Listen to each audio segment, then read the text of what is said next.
ஆண்டவர் பேசிய ஜீவனுள்ள வார்த்தைக்காக நான் நன்றி உள்ளவனாக இருக்கிறேன். நம்முடைய விசுவாசமே நம்மளை உலகத்தில் ஒரு ஜெயம் பெற்றவனாய் நம்மளை நடத்துகிறது என்று யோவானில் 1 யோவானில் வாசிக்கிறோம்.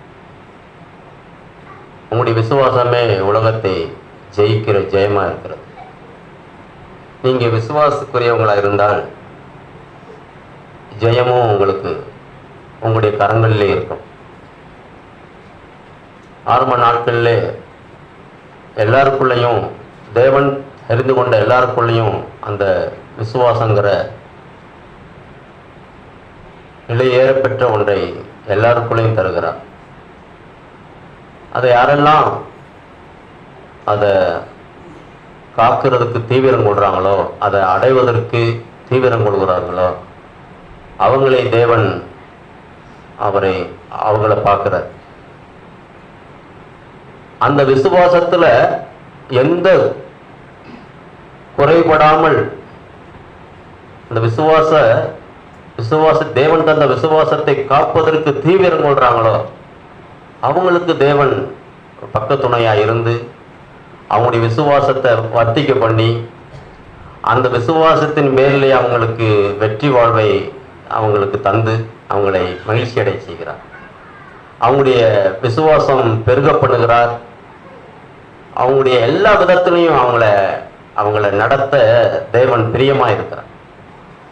நம் எபிரேயரிலே வாசிப்பது போல விசுவாசம் இல்லாமல் தேவனுக்கு பிரியமாக இருப்பது அது நடக்காத காரியம் என்று சொல்லப்பட்டிருக்கு. ஆனால் இன்னொரு இடத்துல சொல்லப்பட்டிருக்கு, விசுவாசம் மாம்சத்தின், இந்த வசனத்தை வாசிப்போம். அங்கே நம்ம எபிரேயரில் வாசிக்கிறோம், விசுவாசம் இல்லாமல் தேவனுக்கு பிரியமாக இருப்பது கூடாத காரியம். அப்போ இங்கே ஒரு வசனம் என்ன சொல்லப்பட்டிருக்கு, அதுக்கு ஒப்பனையான வசனமாக இருக்கு, ரோமர் 8:8. அப்போ நம்ம என்ன நினைக்கிறோம், நம்ம விசுவாசிக்கிறோம் அப்படின்னு சொல்லிட்டு எளிதாக சொல்லிட்டு இருக்கிறோம். இல்லை, அந்த விசுவாசத்தை சோதிப்பது நமக்கு நல்லது. ரோமர் 8:8 பாருங்க. அங்கே எபிரேயரில் வாசிக்கிறோம், எபிரேயர் 11:6. விசுவாசம் இல்லாமல் தேவனுக்கு பிரியமா இருப்பது என்பது அது கூடாத காரியம். அப்போ விசுவாசமா இல்லாம தேவனுக்கு பிரியமான ஒன்றை செய்ய முடியாது அப்படிங்கிறது அந்த வசனத்தினுடைய பொருள். இங்க ரோமர் 8 நம்ம வாசிச்சது போல மாம்சத்துக்கு உட்பட்டவர்கள் தேவனுக்கு பிரியமா இருக்க மாட்டார்கள். அப்ப மாம்சத்துக்கு உட்பட்டவர்கள் விசுவாசம் இல்லாதவர்கள் என்றுதான் நமக்கு அதனுடைய விளக்கத்தை நம்ம சொல்லணும். மாம்சத்தை பிரியப்படுத்துகிறவர்கள் விசுவாசம் இல்லாதவர்கள். நம்ம எல்லாருக்குமே உலகத்துக்குரிய காரியம் எல்லாம் தெரியும், நமக்கு ஞானவான்கள் நம்ம எல்லாருமே. ஒரிஜினலுக்கும் செராக்ஸுக்கும் வித்தியாசம் இருக்கு.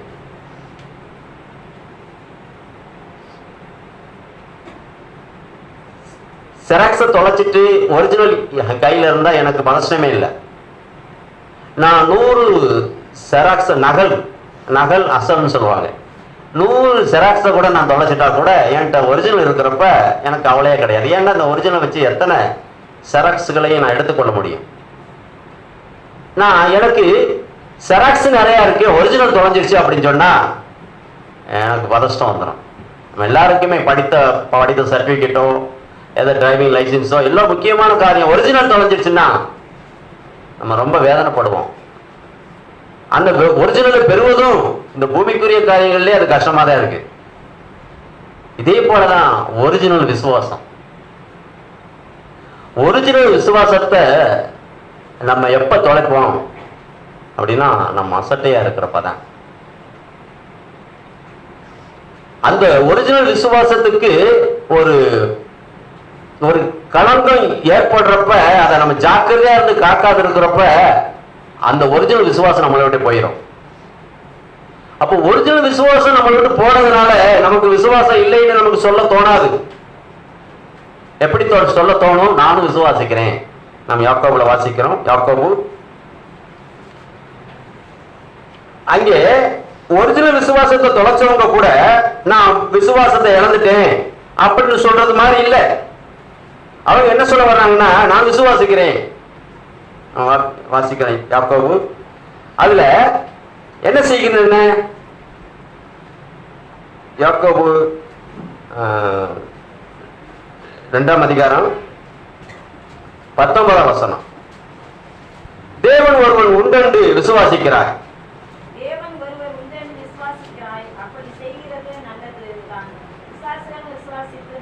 பாருங்க, பிசாசுகள் விசுவாசிக்கிட்டான. என்ன ஆச்சரியமா இருக்கு! இந்த பிசாசு விசுவாசிக்கிற விசுவாசம் என்ன விசுவாசம்?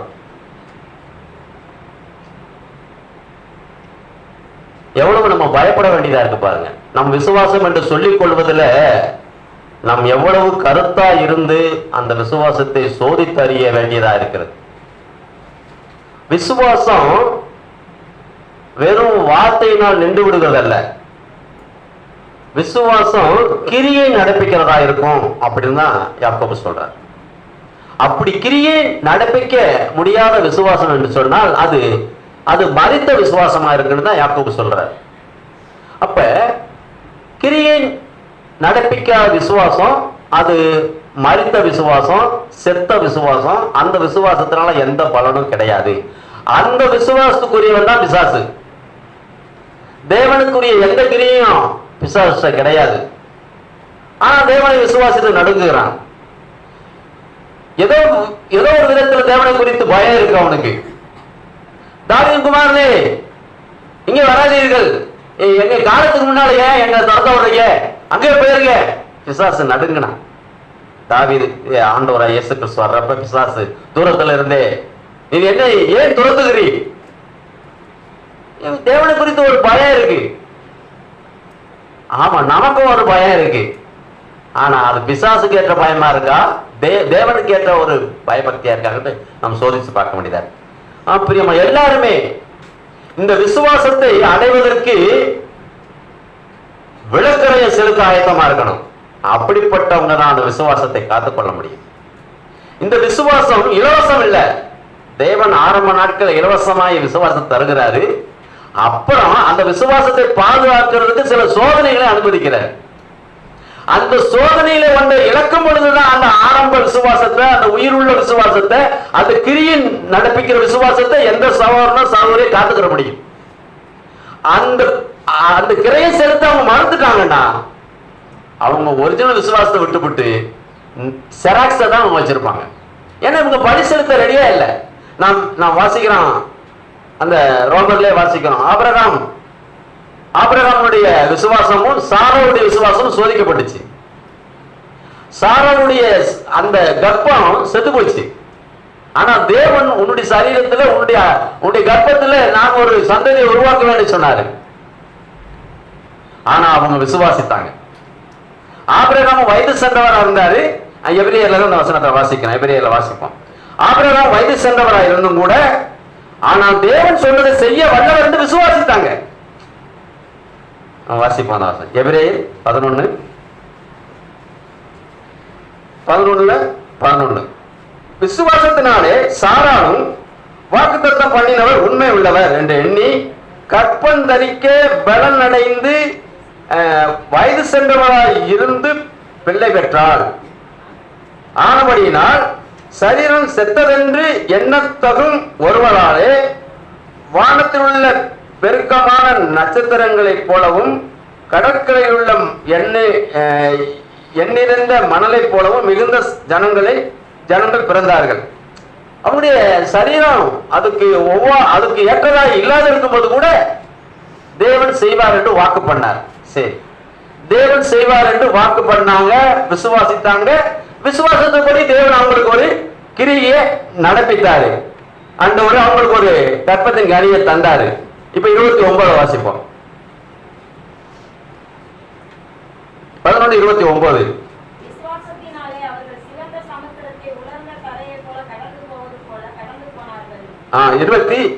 அதுல 8ல வாசிச்சோம்னா, விசுவாசத்தினாலே முதல் பேரான அந்த சங்கரிக்கும் பொழுது கூட தேவன் மேல நம்பிக்கையில அந்த ஆண்டவருடைய ரத்தத்தை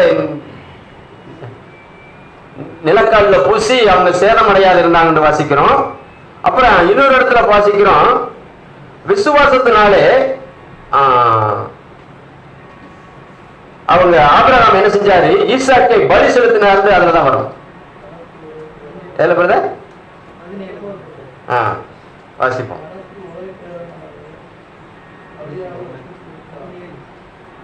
இல்ல இல்ல வாசிங்க.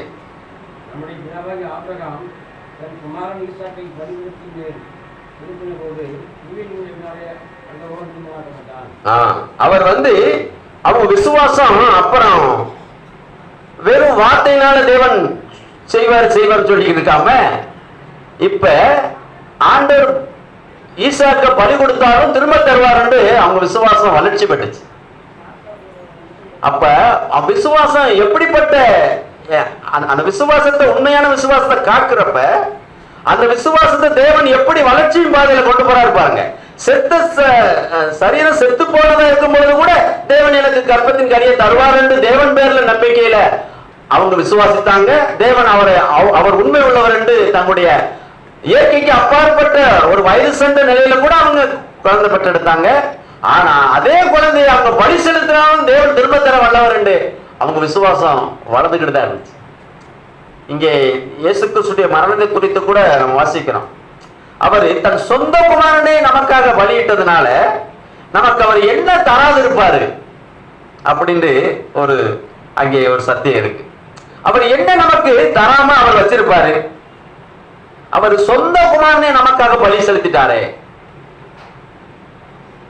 அப்ப விசுவாசம் எப்படி நமக்குள்ள விசுவாசம் உதிக்கும்படி, விசுவாசம் வளர்ச்சி பெறும்படி எத்தனையோ காரியங்களை தேவன் நமக்கு செய்து காட்டியிருந்தோம் கூட அதை உயிருள்ள விதமாய் நம்ம என்ன செய்யறதில்ல, அதை விசுவாசித்து நம்ம அதை அடைவதற்கு, அதை காத்துக் கொள்வதற்கு நம்ம என்ன செய்யல, ஜாக்கிரதை இல்லை. நம்ம சுவிசேஷத்துல வாசிக்கிறோம், ஒருத்தர் அந்த காரியத்தை கண்ட உடனே அதுக்காக ஒரு விளக்கரையத்தை செலுத்தி வாசிக்கிறோம். மத்தேயு சுவிசேஷம் 13ஆம் அதிகாரத்துல பரலோக ராஜ்யம் நிலத்தில் புதைத்திருக்கிற பொக்கிஷத்துக்கு ஒப்பா இருக்கு. இந்த விசுவாசமும் நமக்கு பொக்கிஷம் தான். உண்மையிலே பிரியமானவர்கள், விசுவாசம் நமக்கு ஒரு அடையாளம் விடுத பொருளாக மட்டும் இல்லை, ஆனா அதை நம்ம இருதயத்துல தேவன் வைக்கிறார். அந்த விசுவாசம் நமக்கு எவ்வளவாய் நம்மளை பலப்படுத்தி, நம்முடைய சோர்வு நீங்கி, நம்முடைய பயத்தை நீக்கி, நம்முடைய சூழ்நிலையில எல்லாம் மறக்கப்பட்டு, இந்த சூழ்நிலையில எனக்கு ஒரு பொருட்டல்ல. அப்படித்தான் தேவ மனுஷங்க எல்லாம் சிங்கங்கள் மத்தியில கூட, நெருப்பின் மத்தியில கூட எப்படி அவங்க அதுல கடந்து போக முடிஞ்சிச்சு, அவங்களை அதை சேதப்படுத்தலைங்கிறது ஆச்சரியமா இருக்கு. விசுவாசம் தேவன் நம்முடைய இருதயத்துக்குள்ள வைக்கிறாரு. அந்த இருதயத்துக்குள்ள இருக்க விசுவாசத்தை அது ஒரு ஆச்சரியமா தான் இருக்கு. தேவன் மேல உள்ள நம்பிக்கையை தேவன் நமக்குள்ள முதல்ல தர்றது ஆச்சரியமா இருக்கு. அதை மட்டும் நம்ம காத்துக்கொள்வதற்கு ஜாக்கிரதையா இருந்துட்டோம்னா வேற எந்த சக்தியும் நம்ம ஒண்ணுமே பண்ண முடியாது. அதுல வாசிக்கிறோம், அது மறைக்கப்பட்ட பொக்கிஷமா இருக்கு. அதை ஒரு மனுஷன் கண்டுட்டான், அதை பற்றி மறைத்து சந்தோஷப்படுகிறான். அவன் போய் தனக்கு உண்டான எல்லாவற்றையும், நான் வாசிக்கிறது 13:44 வசனம் வாசிக்கிறேன். மத்தேயு சுவிசேஷம் 13:44. அதை குறித்த ஒரு சந்தோஷம் என்ன, தேவன் அவனுக்குள்ள வச்ச விசுவாசம் அவனை சந்தோஷிப்பிக்க பண்ணுது. அப்புறம் அவனுக்கு உண்டான எல்லாவற்றையும் விட்டு அந்த நிலத்தை கொடுக்கிறான். ஏன்? அந்த நிலம் என்ன இருக்கு? அந்த நிலத்துக்குள்ள ஒரு பொக்கிஷம் இருக்கு. இது ஒரு உதாரணமா சொல்லப்பட்டிருக்கு. அந்த நிலத்துக்குள்ள ஒரு பொக்கிஷம் இருக்குன்னு கண்டுபிடிச்சிட்டான்னா இந்த ரகசியத்தை யாருக்குமே சொல்லாம, ஏன்னா வேற ஒருத்தர் வாங்கிடுவாரு, அதை மறைத்து போய் தனக்கு உண்டான எல்லாம் வித்து. நான் யோசிக்கிறேன், பூமியில மறைந்திருக்கிற காரியம் என்ன நம்பிக்கையில அவர் எல்லாத்தையும் வித்து அந்த நிலத்தை வாங்க போறாரு? பூமிக்கு அடியில ஒன்று இருப்பது அவர் கையில பெற்றாதான நிச்சயம். ஆச்சரியமா இருக்குது. தேவன் நமக்கு தந்த விசுவாசம் இப்படித்தான் இருக்கு. அவரு அதையெல்லாம் வித்து அந்த நிலத்தை வாங்குறாரு அப்படின்னு போட்டு, அது இன்னொரு அதுக்கடுத்து அதே உதாரணத்தை இன்னும் சொல்லப்பட்டு, பரலோக ராஜ்யம் நல்ல முத்துக்களை தேடுகிற முத்து வியாபாரிக்கு ஒப்பனையா இருக்கு. அந்த விலையுயர்ந்த ஒரு முத்தை கண்டு தனக்குண்டான எல்லாவற்றையும் வித்துக்கிறாங்க. எல்லாத்தையும் விற்கிறது, எல்லாத்தையும் விட்டு விடுறது. என்ன? இந்த ஒரு முத்து, கண்டிராத முத்து, இந்த ஒரு பொக்கிஷம், காணாத பொக்கிஷம், இதுக்கு எதனால இழக்கலாம். கிறிஸ்துவை பொக்கிஷமாய் கொண்டவர்களும் அப்படித்தான் இருப்பான். ஆண்டவரே, எனக்கு இருக்கிற எல்லாவற்றையும் நான் விட்டுவிட தயாரா இருக்கிறேன். என் கண்களை காண்கிற எதையுமே இந்த பொக்கிஷத்துக்கு ஒப்பாக இல்லை ஆண்டவரே. அது இல்லை. ஏன்னா என்னை எப்படியா புதுமைப்படுத்தி இருக்கிறது, என் பாவத்தை எப்படியா கழுவி இருக்கிறது இந்த ஜீவனுள்ள வார்த்தை, இந்த தேவனுடைய அந்த கல்வாரி அன்பு என்னை எப்படியாய் இந்த பூமியில என்னைய பழைய வாழ்விலிருந்து என்னை முற்றிலும் கழுவி இருக்கிறது. எத்தனை ஆச்சரியம்! இந்த பூமியில எத்தனை மதங்கள் இருக்கட்டும், எத்தனை வழிபாடு இருக்கட்டும், ஆயிரமான வழிபாடுகள் இருக்கட்டும், ஆனால் நான் கொண்ட இந்த வழிபாடை போல இல்லை ஆண்டவரே. என்னை புதுமைப்படுத்தி எனக்கு உண்டானதை எல்லாம் பாதுகாத்து என்னை ஆச்சரியமான ஒரு உச்சத்துல கொண்டு போய் நிறுத்திருக்கீங்களா ஆண்டவரே. கிறிஸ்தவத்துடைய மிக முக்கியமான காரியம் விசுவாசம், அப்புறம் நன்றி உள்ள இருதயம். நன்றி உள்ள இருதயமும் தேவனுக்குள்ளாக நம்மளை மகிழ்விக்கும். தேவனுக்கு நன்றி. அது நம்ம பாருங்க, எவ்வளவோ நன்மையப்பட்டிருக்கோம் தேவனிடத்துல. நம்முடைய பிள்ளைகள் நல்லொழுக்கமாய் வளர்க்கப்பட்டிருக்காங்க. மற்ற பிள்ளைகளை போல துன்மார்க்கமான பிள்ளைகள் கிடையாது. பீடி அடிக்கிற பிள்ளை கிடையாது, சிகரெட் அடிக்கிற பிள்ளைகள் கிடையாது, சினிமா பார்க்கிற பிள்ளைகள் கிடையாது. ஆனா அதுல நான் தேவன் என்னை இப்படி செய்திருக்க சந்தோஷப்பட்டிருக்கேனா? இல்ல. அதுல சின்ன பிள்ளைன்ற அதுல ஒரு குறைய கண்டு என்ன என் பையன் இப்படி இருக்கிறான்னு சொல்ல தோணுது நமக்கு. இன்னும் நம்முடைய கணவன்மார்கள் அநேக கணவன்மாரை போல முரட்டாட்டம் உள்ளவர்களாய், குடிகார கணவராய், அடிக்கிறவரா, உதைக்கிறவரா, பானை சட்டியில நெளிக்கிறவர்களா இந்த குடும்பத்துல நம்ம சபையார் யாருமே இல்லை. ஆனா சகோதரி சந்தோஷப்பட்டிருக்கோமா? இல்ல. ஏன்னா நன்றி உள்ள இருந்தே நமக்கு இல்ல. நான் அப்படி யோசிக்கிறேன். நான் ஆரம்ப காலத்துல இருந்து பாலைவனத்துல போல இருந்த என்னை தேவன் என்னை நடத்தி போன பாதைகள் எல்லாம் சோலைவனமா தான் இருந்துச்சு. அங்கே நான் ஒரு நாளும் பசி அடைஞ்சதில்லை, ஒரு நாளும் நான் தாகம் அடைந்ததில்லை. ஏன்னா அவரே எனக்கு ஜீவ தண்ணீராக இருந்திருக்கிறார். நம்ம எல்லாருமே அதை நம்ம யோசித்து பார்த்தோம். தேவன் நடத்தின வழிகள் நம் எம்மாத்திரம். உலகத்தில் எத்தனையோ ராஜாக்கள் இருக்கிறாங்களே, அவங்களுக்கெல்லாம் அவருடைய தயவு கிடைக்கலையே. ஆனால் நமக்கு பரதேசியை போல இருக்கிற நமக்கு அவருடைய தயவு கிடைச்சதே. அப்படிப்பட்ட ஒரு பாக்கியம் பெற்றவங்க நம்ம நல்ல சபையில் இருக்கிறோம். இன்னைக்கு உலகமெங்கிலும் சபை இருக்கு. என்ன சபை? ஏதோ நான் என் வேலையாய் கடமையாய் நான் போதிப்பேன், ஜனங்களும் தலையை ஆட்டிக்கொண்டு ஆமான்னு போயிடுவாங்க. ஆனா அங்கே சண்டையிடுதலும், கோவப்படுதலும், இன்னும் சொல்ல போனா உச்சக்கட்டமான பொறாமையும் போட்டியும் அது வாட்டில் அது நடந்துக்கிட்டு இப்படிதான் சபைகள் இருக்கு. ஆனா நம்முடைய சபை அப்படி இல்லை. தேவன் நமக்கு தந்த சபை அப்படி இல்லை. நான் குணப்பட்டவனாய், வியாதி நீக்கப்பட்டவனாய் இந்த பூமியில சுற்றி தெரியணும் நான் அப்படின்னு தான் தேவன் என்னை அருமையான சபையில் வச்சிருக்கிறார். என்கிட்ட இருக்கிற பொறாமை, போட்டி, பகைவன் விடுதலை குறித்து கூட எனக்கு சந்தோஷம் எழுப்பக்கூடாதுங்கிறத ஆண்டவருடைய அன்பான ஆலோசனை எனக்கு இருக்கு. எத்தனை ஆச்சரியம்! பகைவன் விழுந்தா கூட நீ சந்தோஷப்படக்கூடாது. நீ பகைவன் உனக்கு பரம எதிரி கூட நஷ்டப்பட்டாலும் நீ துக்கிக்கணும். எப்படிப்பட்ட உயர்ந்த சத்தியம் நமக்கு கிடைச்சிருக்கு. ஆனா உலகத்தார் சபையில் இருக்கவங்களுக்கு என்ன?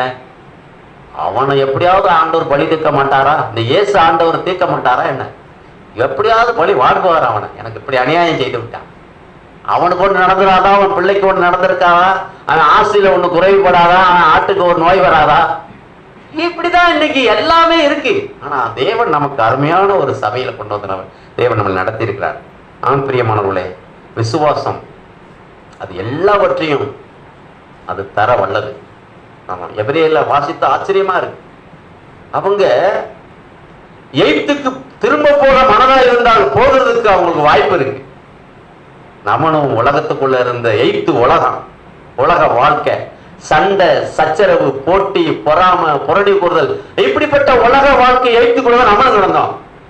ஆனா தேவன் நம்மளை திருப்பி கூட்டி வந்துட்டாரு. ஆனா அங்க போட்டிருக்க எபிரேயர்ல அவங்க திரும்பி போக மனதா இருந்தால் திரும்பி போயிருக்கலாம், ஆனா போகலான்னு சொல்றாரு. ஆனா நம்ம எத்தனை பேர் எய்த்து வாழ்க்கைக்கு திரும்ப போயிருக்கோம் பாருங்க. நாம் விட்டு வந்த சண்டைகள், விட்டு வந்த பகைமை, விட்டு வந்த கசப்பு, வைராக்கியம், மன்னிக்க முடியாத தன்மை, கீழ்ப்படிய முடியாத தன்மை, இன்னைக்கு அது நமக்கு சொந்தமா இருக்கு. ஏன்? எய்த்துக்கு திரும்ப போயிட்டோம். அவங்க எய்த்துக்கு திரும்பி போக மனதில்லை. ஏன் போகல அப்படின்னு போட்டா, அதிலும் மேலான பரமராஜ்யத்தையே தேடினாங்கன்னு போட்டிருக்காது எபிரேயர்ல. திரும்பி போக அவங்க வாய்ப்பு இருந்த கூட அவங்க போகல. நாம எத்தனையோ வாய்ப்பு நமக்கு கிடைச்ச உடனே திரும்பி சண்டையிடுகிறதையும் கீழ்ப்படியாமைக்குள்ளையும் எதிர்பேசுவதற்குள்ளையும் அந்த எய்த்துக்குள்ள திரும்ப போயிருக்கிறோம். நாம் உணர்வடைவோம். பிரியமான கர்த்தர் நமக்கு இரக்கம் செய்வார். நம்ம எல்லாரும் மனம் திரும்பி அந்த ஆரம்ப விசுவாசத்துக்கு நாம் திரும்புவோம். தேவன் நம்மை அந்த அந்த ஆரம்ப அழைப்புல நம் நிலைத்திருக்கும்படி தேவன் நமக்கு இரக்கம் செய்வாராக. நாம் தேவன் பட்சத்தில் நிற்பதற்கு அந்த ஆரம்ப விசுவாசம் எல்லா விதத்திலும் தேவன் மேலே பற்றுதலா இருப்பது. எந்த விதத்திலும் எந்த கணவரையோ மனைவியவோ பிள்ளையவோ குறை சொல்லி பழி போட்டுட்டு நான் ஃப்ரீயா இருக்கிற அந்த நிலையில இல்லாம, ஆண்டவரே நானே எல்லாத்தையும் ஏத்துக்கிறேன், யார் மேலதான் குறை, நான் இப்படி இருந்திருந்தா அப்படி இருந்திருக்காது. இப்படிதான் நம்ம எல்லாரும் இப்படிப்பட்ட தேவன் தந்த வாழ்வு. அதுதான் எல்லாருடைய அக்கிரமங்களையும் தானே போட்டுக் கொண்டார் ஆண்டவர். நீ செய்த அக்கிரமம் நான் என்ன செய்யன்னு சொல்லல, எல்லாருடைய பாவங்களையும் தாமேலே போட்டுக்கொண்ட நம்முடைய ராஜாதி ராஜா. அதே ஆவிதான் நமக்கு இருக்கும். எல்லா வீட்டில் குறைவுகளையும் நான் அப்படி இருந்திருந்தா நல்லா இருந்திருக்குமே, என்னால அந்த குறைவுங்கிறத யாரு யோசிக்க முடியுமோ அவங்க தான் தேவனுடைய ஆவியை பெற்றவங்க.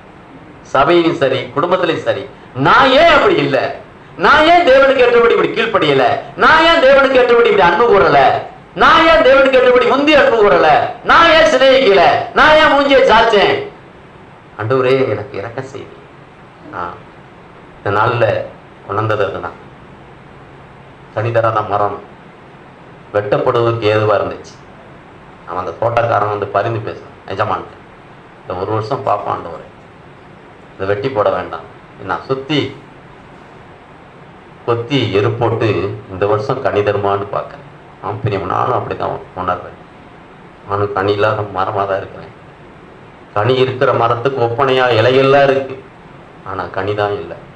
ஒரு கிறிஸ்தவனுக்கு போல எல்லாமே இருக்கு நம்மள்கிட்ட, ஆனா கிரியைகளை தான் தேவனை ஏமாற்றவர்களா இருக்கிறோம். ஆனால் தேவனும் நமக்காக பரிந்து பேசுகிறேன்.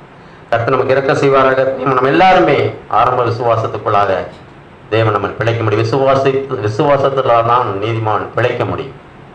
விசுவாசம் இல்லைன்னா நாம் மரித்தவர்களாயிருவோம். அல்லது நம்முடைய விசுவாசம் போலியான விசுவாசமா இருக்கும். கிரியை நம்முடைய வீடுகளில் நம்முடைய கிராமங்கள்ல கிரியை செய்ய முடியாத விசுவாசமா இருக்கும். தேவன் நமக்கு இறக்க செய்வாராக. ஆமென். தேவன் பேசின ஜீவன வார்த்தைகளுக்காக நன்றி சொல்கிறேன். கிறிஸ்தவ வாழ்க்கையின் பேசிக் என்ன அப்படின்னு கேட்டால் அது விசுவாசம் தான்.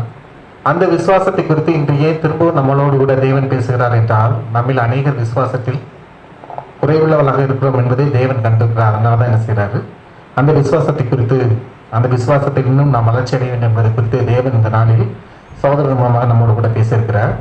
இயேசுவோடு இருந்த சீசர்களிலேயே ரொம்ப விசுவாசமான சீசர் அப்படின்னா யாரை சொல்லுவோம்? இயேசுவோட 12 சீசர் இருந்தாங்கல்ல, அதுல அதிகமான விசுவாசம் உள்ள சீசர் அப்படின்னா யாரை சொல்லுவோம்? பேதுரு. பேதுருவை தான் நம்ம என்ன செய்யறோம், அதிகமான விசுவாசம் உள்ள ஒரு சீசன் சொல்றோம். ஆனாலும் அந்த பேதுருக்கே விசுவாசத்துல சோதனை இருந்துச்சா இல்லையா? இருந்துச்சு. லூக்கா 22 அதிகாரம் எடுங்க. லூக்கா 22 31 வசனம், 32 33.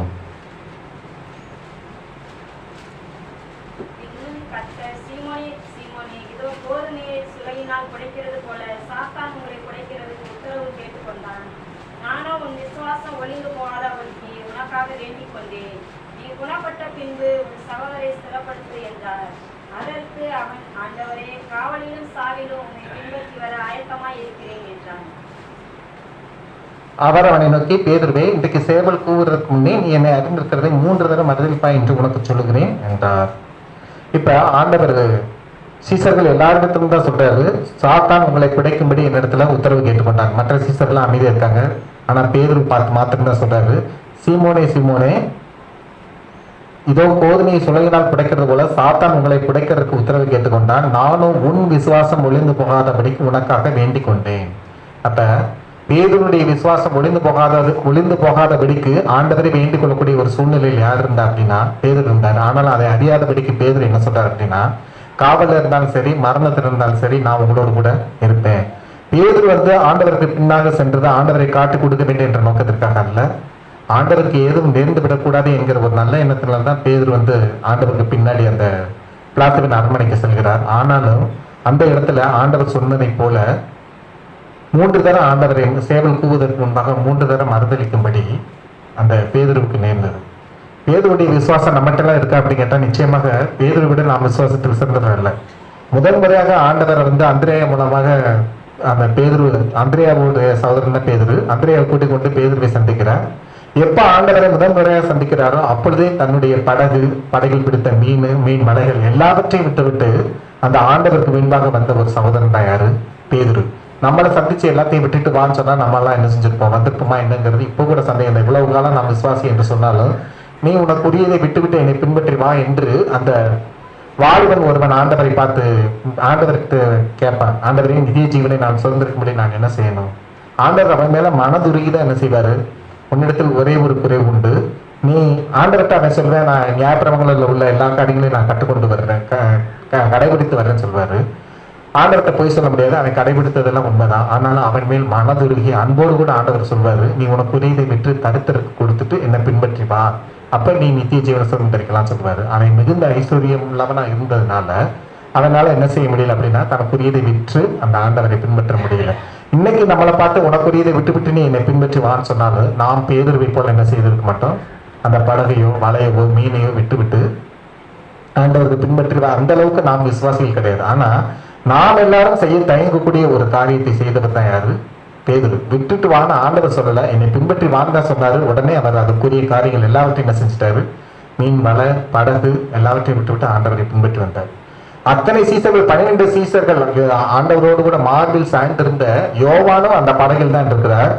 ஆண்டவராகிய இயேசு கிறிஸ்து கடலில் நடந்துட்டாரு. எல்லாரும் ஆவேசம் என்று சொல்லும்போது நான் தான் சொல்றாரு, ஆண்டவரே நீரே, ஆனால் நான் உம்மிடத்திற்கு வரணும். அப்ப பேருடைய ஆசை, ஆண்டவர் எந்த இடத்துல இருக்கிறாங்க பார்க்கலாம். ஆண்டவர் தண்ணிக்குள்ள இருந்தால் நான் என்ன செய்யணும்? அந்த தண்ணியில் இருக்கிற ஆண்டவராகிய இயேசு கிறிஸ்துக்கிட்ட நான் போகணும். நல்ல விசுவாசத்தோடு கூட தான் கடல்ல வந்து என்ன செய்தார்? ஸ்டெப் எடுத்து வச்சேன். ஆனாலும் 2 ஸ்டெப் நடந்த பிறகு சுற்றில இந்த சூழ்நிலையை பார்க்கும் பொழுது பேதுரு வந்து நடக்க முடியல, உள்ள போறாரு. ஆனாலும் அற்ப விசுவாசியே சொல்லிட்டு ஆண்டவர் திட்டிட்டு பேதுருவை கைப்பிடிச்சு என்ன செஞ்சுறாரு? தூக்கிறாரு. அப்படிப்பட்ட பேதுரு இடத்துல தான் ஆண்டவர் சொல்றாரு, சாத்தான் உன்னை பிடிக்கும்படி என்கிட்ட உத்தரவு கேட்டுக்கிட்டேன், உன்னுடைய விசுவாசம் ஒழிந்து போனபடிக்கு நான் வேண்டிக் கொண்டேன் சொல்றாரு. ஆனாலும் பேதுரு ரொம்ப திரகாத்திரமா, நான் அப்படிலாம் செய்ய மாட்டேன், நான் ரொம்ப விசுவாசமா இருப்பேன்னு சொல்றாரு.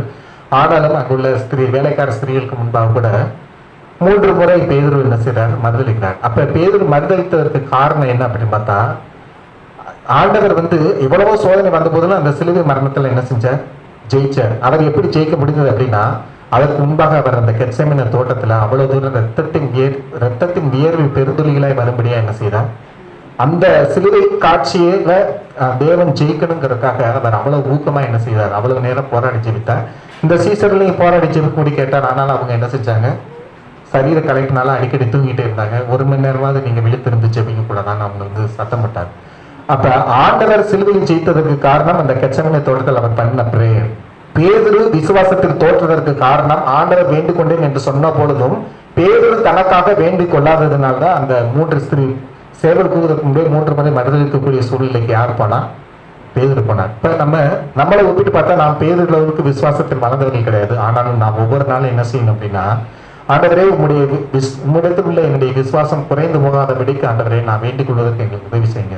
நம்ம தனிப்பட்ட ஜபத்தில் ஏன்னா விசுவாசத்தை விட்டு வழிவிழுகிற சூழ்நிலை நாம் அனைவருக்கும் சூழ்நிலைகள் வரக்கூடிய சூழ்நிலை இருக்கு. ஆனா அப்படிப்பட்ட சூழ்நிலை ஆண்டவராகிய இயேசு கிறிஸ்துவை நாம் மறுதளிக்காதபடிக்கு, இந்த விசுவாசத்தில் கிறிஸ்தவ விசுவாசத்தை நாம் இழந்து போகாதபடிக்கு இருக்கணும். அப்படின்னா அந்த பேதுருக்கு வந்து ஜெப சப்போர்ட் இல்லை, பேதுரு தானாக என்ன செய்யல, ஜெபிக்கல. அதனாலதான் அவ்வளவு விசுவாசம் உள்ள ஒரு மகனாக இருந்தாலும் பேதுருவால என்ன செய்ய முடியல, அந்த சூழ்நிலையில் நிற்க முடியல. அப்ப நமக்கும் எதிர்பாராத ஒரு சூழ்நிலை வரும்பொழுது நாம் நிற்க வேண்டுமானால் நாமும் அப்படிப்பட்ட விசுவாசத்தை பெற்றவர்களாக இருக்கணும். நம்முடைய விசுவாசம் குறைந்து போகாமல் இருப்பதற்காக நாம் தனிப்பட்ட முறையில் ஜெபித்தால் மட்டுமே எப்படிப்பட்ட சூழ்நிலையில் நாம் விசுவாசத்தை என்ன செய்ய முடியும், காத்துக்கொள்ள முடியும். அநேக சகோதரிகள் சொல்லுகிற காரியம், நாங்கெல்லாம் பலவீனமான பாண்டா, நாங்க என்ன செய்ய முடியும், நாங்க ஒரு சகோதரி தான் நாங்க ரட்சிக்கப்பட்டு சபைக்கு வர்றோம், எங்களுடைய குடும்பத்தை நாங்க எப்படி ஆதாயப்படுத்த முடியும், இப்படி அநேகர் சொல்லுகிறது பார்க்கிறோம்.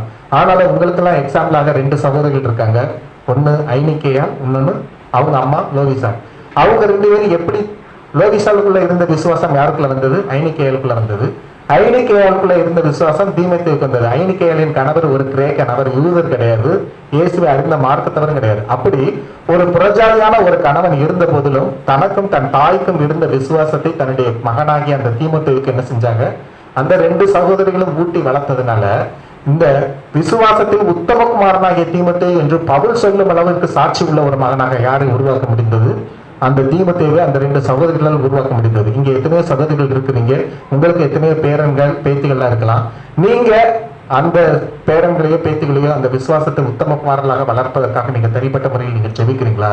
ஐடிக்கையாளுக்கும் லோபிஷாலுக்கும் முடிந்த ஒரு காரியம் உங்களால் மட்டும் ஏன் முடியவில்லை? அப்ப உங்களுடைய விசுவாசத்திற்காக உங்கள் மூலமாக உங்களுடைய சந்ததி முழுவதும் வரும்படியாகவே தேவன் நம்ம அழைத்திருக்க. ஏதோ நாம ரட்சிக்கப்பட்ட நம்மோடு கூட இந்த கிறிஸ்தவ சந்ததி முடிந்து விடும் என்பதற்காக நம்ம ஆண்டவர் செய்யல அழைக்கல. நம்முடைய பிள்ளைகளின் பிள்ளைகள் எல்லாரும் தலைமுறையாக அவரை பின்பற்றும்படியே நம்ம இந்த விசுவாசத்தின் பாதையில் தேவன் அழைத்திருக்கிறார்.